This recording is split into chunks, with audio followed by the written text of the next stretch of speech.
ఉండే వాళ్ళు, ఈ కింది లెవెల్లో ఉండే వాళ్ళకి ఎవరికి శివప్రకాష్ ఏమో మనం నేషనల్ లీడర్ అనుకోవచ్చు, ఇన్ఛార్జ్ ఉండొచ్చేమో, కానీ అన్ని ఆ లెవెల్లో జరగవు, వేరే లెవెల్లో జరుగుతున్నమాట వాస్తవం. అవి జరుగుతున్నాయి. జరుగుతుంటే చంద్రబాబుకి ఆ జరిగేటువంటి అంశాలలో చంద్రబాబుకు ఒక భయం ఏం పుట్టుకుందంటే, ఎందుకు కొన్ని మీడియా సంస్థలు చంద్రబాబును బీజేపీ ప్రతిమలాడుతున్నది అని రివర్స్ గేర్ లో కథనాలు తీసుకొచ్చారు అంటే చంద్రబాబు నాయుడు గారు భయపడిపోతున్నారు. ఆ రాయవారంలో వాళ్ళు చెప్పిన అంశాలకు చంద్రబాబు నాయుడు గారికి అంగీకరిస్తే భవిష్యత్తులో తెలుగుదేశం పార్టీ కష్టపడే వాళ్లకు కనుమరుగైపోయే పరిస్థితులు వస్తాయి, కనుమరుగైపోతుంది పార్టీ. అది భయం పట్టుకుంది ఆయనకు. తన కుమారుని భవిష్యత్తు ఏమిటి అని కూడా భయం పట్టుకుంది. తన ఆస్తులకు సంబంధించిన అంశాలు ఏమిటని కూడా భయం పట్టుకుంది. అంత సులభంగా జగన్మోహన్ రెడ్డి గారు చంద్రబాబు నాయుడు గారిని ఒకవేళ మళ్ళీ అధికారంలోకి రాకపోయినా వదిలిపెట్టాడు. కేసులు, వ్యవహారాలు, కోర్టుల్లో ఫైటింగ్లు అనేవి నడుస్తూనే ఉంటాయి.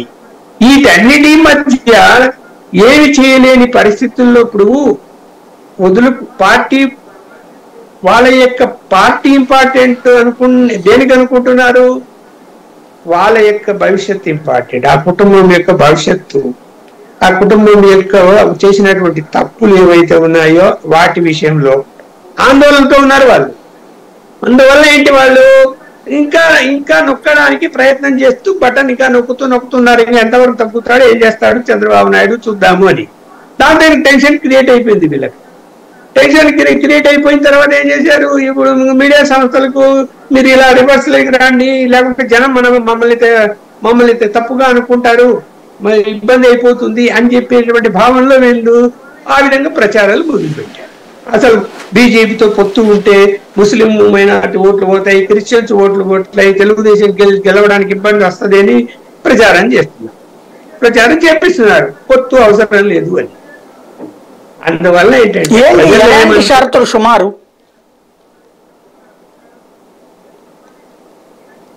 ఇప్పుడు ఎలాంటి షరతులు అంటే ఒక 4-5 అంశాలు ఉన్నాయి. అందులో నేను అది చెప్పకూడదు, చెప్తే అది మరి లక్ష్మణ్కి ఎలా తెలుసు, ఆయన ఎవరు, ఆయన చెప్పొద్దులేండి. కాకపోతే అసలు ఎలాంటి పాయింట్ వచ్చి ఉంటాయి అని సుమారు, అంటే మీరు చెప్పినట్టు అంతగా భయపట్టే అంతటా, అంటే ఏమన్నా 7 సీట్లు అడుగుతున్నారా ఏంటి?